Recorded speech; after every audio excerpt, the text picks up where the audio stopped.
ক্লান্ত হয়ে গিয়েছে, তাকে মারতে পারছে না, তারা ক্লান্ত। হরিদাস ঠাকুর ভগবানের চরণে হাত জোড় করে বলছেন, হে গোবিন্দ, হে কৃষ্ণ, হে মাধব, যারা আমাকে ব্যথাঘাত করেছে তুমি তাদেরকে কৃপা করো, তাদের যেন কৃষ্ণ ভক্তি লাভ হয়। আর ওই জায়গায় যদি আমি থাকতাম কি বলতাম, হে গোবিন্দ, হ্যাঁ আমাকে এত বড় কষ্ট দিল, এত বড় যন্ত্রণা আমাকে দিল, এত বড় কথা শোনালো, আমাকে আঘাত করলো, হে গোবিন্দ তার ছেলে যেন মরে যায়, তাই সে যেন কি হয়, লক্ষ্মী কষ্ট হয়, এই সেই কত কি দিতাম আমি। কিন্তু কৈলাস ঠাকুর কি বলছেন, হে গোবিন্দ তার যেন কৃষ্ণ ভক্তি, তাদের যেন কৃষ্ণ ভক্তি হয়।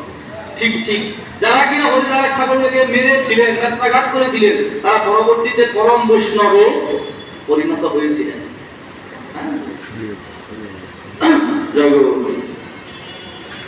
তো শমিক মুনি পুত্রকে তিরস্কার করছেন,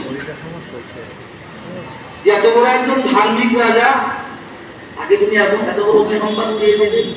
একটা জিনিস চিন্তা করুন, পরীক্ষিত মহারাজ যিনি কিনা সাক্ষাৎ কলিকে শাসন করেছেন, ঠিক না? পরীক্ষিত মহারাজ তো কলিকে শাসন করেছেন, হ্যাঁ,